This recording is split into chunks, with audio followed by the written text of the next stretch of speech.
Good morning everyone. Basa tayo natin KJB Bible guys. Bilisan natin at 4:45 AM na July 4, 2022, Day 245, Ezekiel chapter 20 up to 21. And it came to pass in the 7th year, in the 5th month, the 10th day of the month, that certain of the elders of Israel came to inquire of the Lord and sat before me. Then came the word of the Lord unto me, saying, Son of man, speak unto the elders of Israel, and say unto them, Thus saith the Lord God, are ye come to inquire? Tumitilaok na guys, so 4:46 na kasi. Huwag nyo na lang pansinin kasi tabi kami ng kalsada. Are ye come to inquire of me? As I live, saith the Lord God, I will not be inquired of by you. Wilt thou judge them, son of man? Wilt thou judge them? Cause them to know the abominations of their fathers. And say unto them, Thus saith the Lord God, in the day that when I chose Israel, and I lifted up mine hand upon unto thee, unto the seed of the house of Jacob, and made myself known unto them in the land of Egypt, when I lifted up mine hand unto them, saying, I am the Lord your God. In the day that I lifted up mine hand unto them to bring them forth of the land of Egypt into a land that I had espied for them, flowing with milk and honey, which is the glory of all lands. Verse 7, Then said I unto them, Cast ye away every man the abominations of his eyes, and defile not yourselves with the idols of Egypt. I am the Lord your God.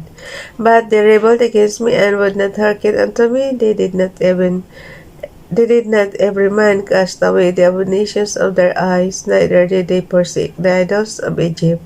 Then I said, I will pour out my fury upon them to accomplish my anger against them in the midst of the land of Egypt. After nito matutulog ulit tayo. Antok pa ako. But I wrote for my name's sake, that it should not be polluted before the heathen, among whom they were, in whose sight I made myself known unto them in bringing them forth out of the land of Egypt. Wherefore I caused them to go forth out of the land of Egypt, and brought them into the wilderness, and I gave them my statutes, and showed them my judgments, which if a man do, he shall even live in them.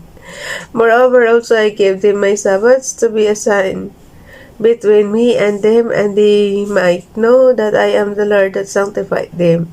But the house of Israel rebelled against me in the wilderness. They walk not in my statutes, and they despised me. I despised my judgment, which if a man, though he shall even live in them, and my Sabbaths they greatly polluted. Then I said, I will pour out my fury upon them in the wilderness to consume them.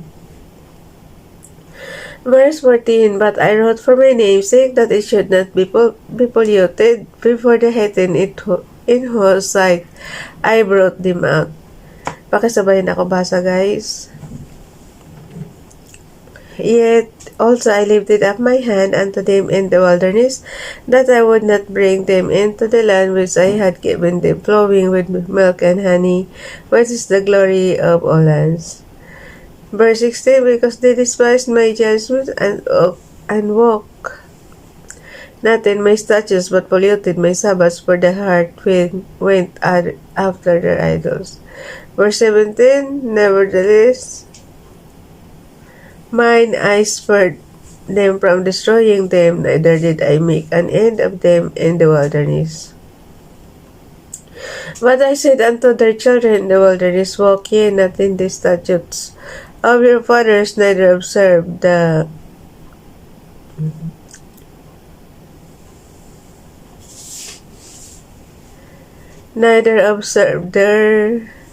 judgment, nor defile yourselves with their idols. I am the Lord your God. Walk in my statutes, and keep my judgment unto them. And hallow my Sabbaths, and they shall be sign between me and you, that ye may know that I am the Lord your God. Notwithstanding the children have rebelled against me, they walk not in my statutes, neither keep my judgment not to do them with a man. Though he shall even live in them, they polluted my Sabbaths. Then I said, I would pour out my fury upon them to accomplish my anger against them in the wilderness.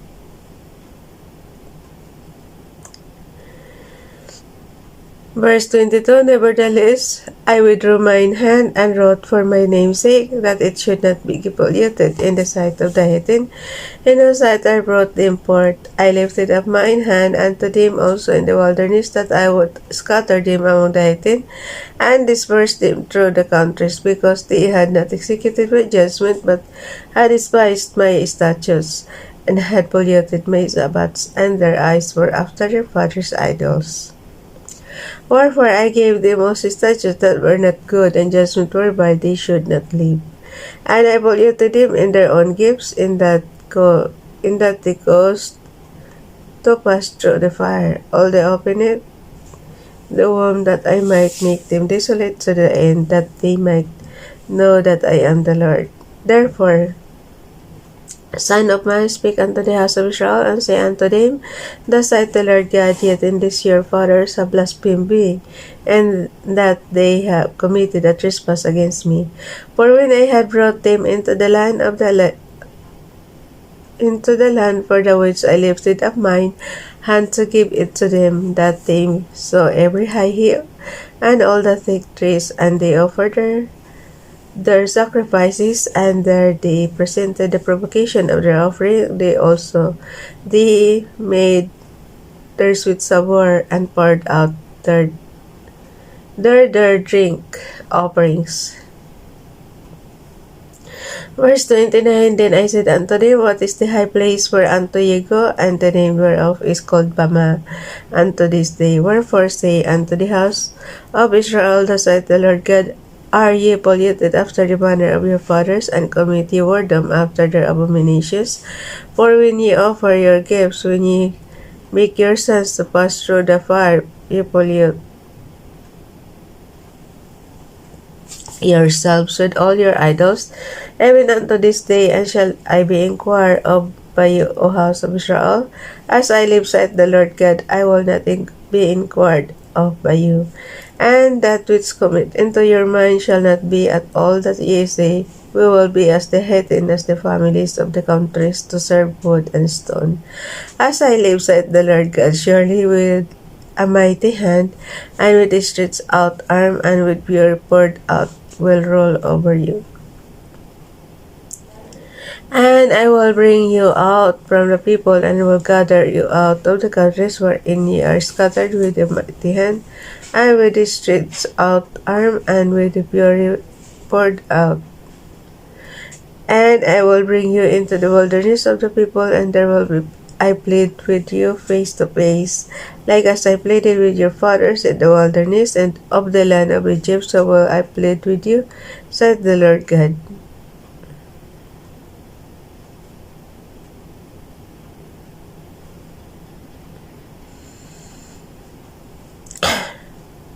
Antok pa.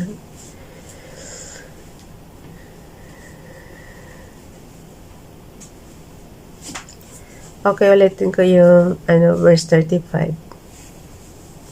And I will bring you into the wilderness of the people, and there I plead with you face to face, like I pleaded with your fathers in the wilderness of the land of Egypt, so will I plead with you, said the Lord God. And I will cause you to pass under the rod, and I will bring you into the band of the covenant, and I will purge out from among you the rebels and them that transgress against me.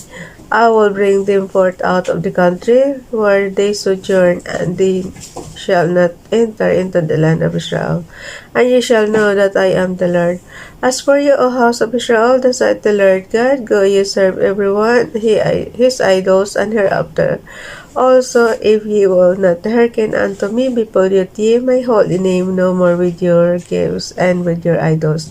Guys, pabalik-balik lang naman ito eh. Ayaw talaga ni Father God ng mga idols. Yung mga, sabi nga niya, yung gawa sa wood tsaka sa stone. For in my holy mountain, in the mountain of the height of Israel, saith the Lord God, there shall all the house of Israel, all of them in the land serve me. There will I accept them, and there will I require your offerings and the first fruits of your oblations, with all your holy things. Verse 41, I will accept you with your sweet savour when I bring you out from the people and gather you out the countries wherein ye have been scattered, and I will be sanctified in you before the heathen. And ye shall know that I am the Lord when I shall bring you into the land of Israel, into the country for the which I lifted up mine hand to give it to your fathers. Verse 43, and there shall ye remember your ways and all your doings where ye have been defiled, and ye shall lot yourselves in your own sight for all your evils that ye have committed, and ye shall wait lang guys. Verse 41.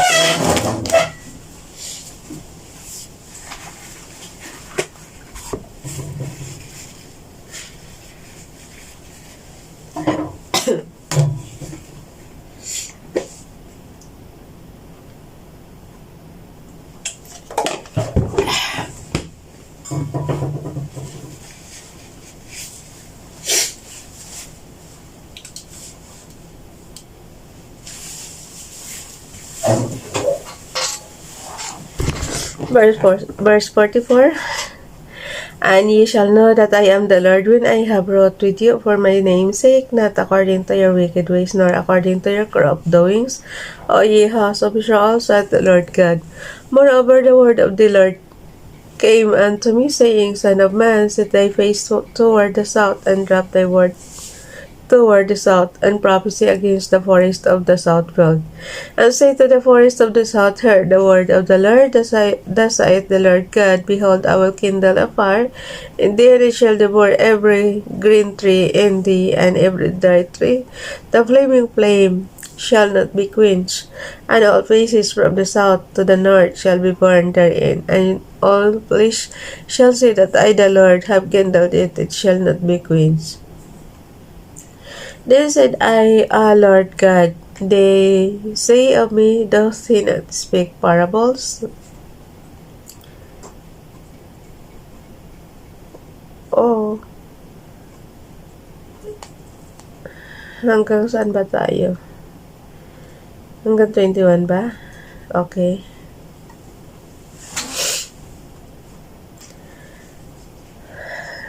Ezekiel chapter 21.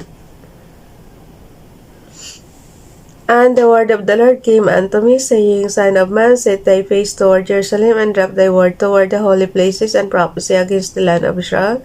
And say to the land of Israel, Thus saith the Lord God, Behold, I am against thee, and I will draw forth my sword out of his sheath, and will cut off from thee the righteous and the wicked. Saying then, that I will cut off from thee the righteous and the wicked, therefore shall my word go forth out of his sheath against all flesh from the south to the north, that all flesh may know that I the Lord have drawn forth my sword out of his sheath, it shall not return any more. Sigh therefore, thou son of man, with the breaking of thy loins, and with bitterness, sigh before their eyes. And it shall be when they say unto thee, Wherefore sightest thou, that thou shalt answer for the tidings? Because it cometh, and every heart shall melt, and all hands shall be feeble, and every friend shall faint, and all knees shall be weak as water. Behold, it cometh, and shall be brought to pass, saith the Lord God. Again the word of the Lord came unto me, saying, Son of man, prophesy, and say, Thus saith the Lord God, the Lord, say a word. Say a sword. Oh, ulit guys. Verse 9. Son of man, prophesy and say, Thus saith the Lord, say a sword. A sword is sharpened and all furbished. It is sharpened to make a sore slaughter. It is furbished that it may glitter. Should within make mirth, it contentment. It contemneth. Nabutan tayo ng oras, oh. the rod of my son as every tree. Verse 11, and he hath given it to the furnished, that it may be handled, this word is sharpened, and it is furnished, to give it into the hand of the slayer. Cry and howl, son of man, for it shall be upon my people, it shall be upon all the princes of Israel terrors, by reason of the sword that shall be upon my people's smite, therefore upon thy thigh. Because it is a trial, and what if the sword contemned even the rod? It shall be no more, saith the Lord God. Thou therefore, son of man, prophesy and smite thine hand together, and let the sword be doubled. The third time, the sword of the slain is the sword of the great men that are slain, which entereth into their private chambers. I have set the point of the sword against all their gates, that their heart may faint and their ruins be multiplied. Ah, it is made bright, it is wrapped up for the slaughter. Go thee one way or other, either on the right hand or on the left, whithersoever thy face is set. I will also smite mine hands together, and I will cause my fury to rise. I, the Lord, have said it. The word of the Lord came unto me again, saying, also thou son of man, appoint sky. No. Sky, stop.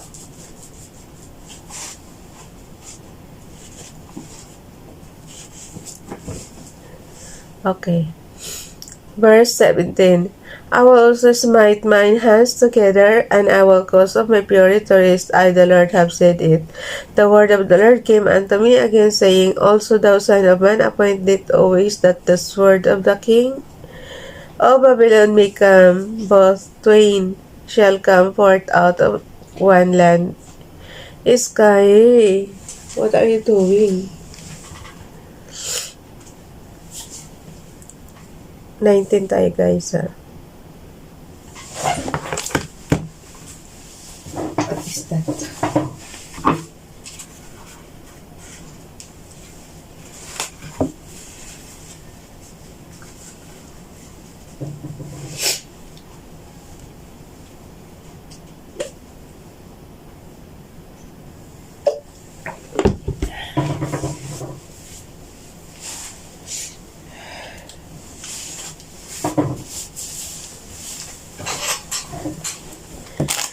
Verse 19 tayo, guys. Ang hirap pa maaga gumising dito. Gusto ko pa talaga matulog.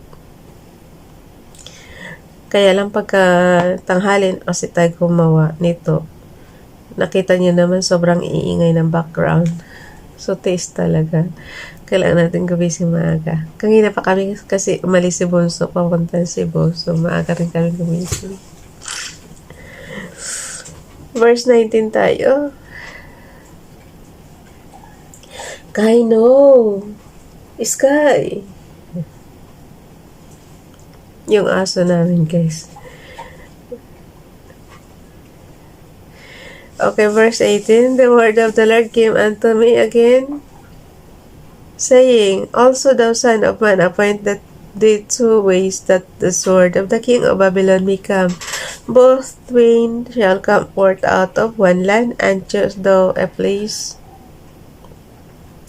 Choose it at the head of the way to the city. Appoint a way that the sword may come to Rabbah of the Ammonites, and to Judah and Jerusalem the defense. For the king of Babylon stood at the parting of the way at the head of the two ways to use divination. He made his arrows bright. He consulted with images. He looked in the liver. At his right hand was the divination for Jerusalem, to appoint captains, to open the mouth in the slaughter, to lift up the voice with the shouting, to appoint battering rams against the gates, to cast a mount, and to build a fort. And it shall be unto them as a false divination in their sight, to them that have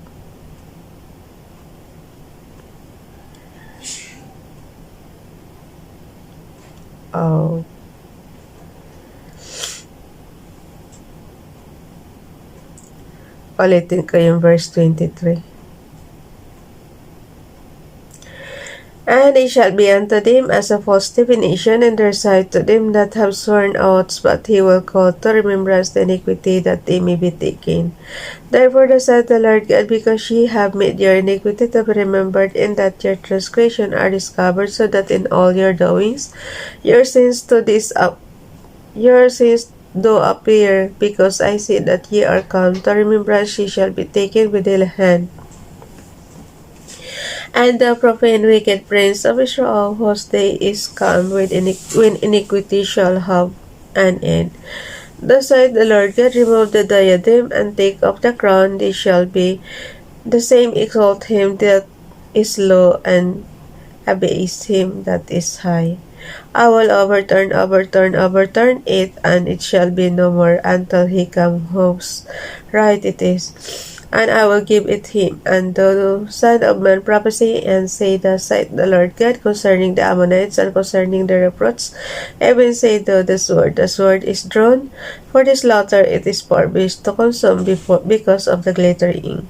29 walls they say vanity unto the walls, they divine a lie unto thee to bring thee upon the necks of them that are slain of the wicked. Those days come when their iniquity shall have an end. Shall I cause it to return into sheath? I will judge thee in the place where thou was created, in the land of thy nativity. And I will pour out my indignation upon thee, I will blow against thee in the fire of my wrath, and deliver thee into the hand of brutish men and skillful to destroy.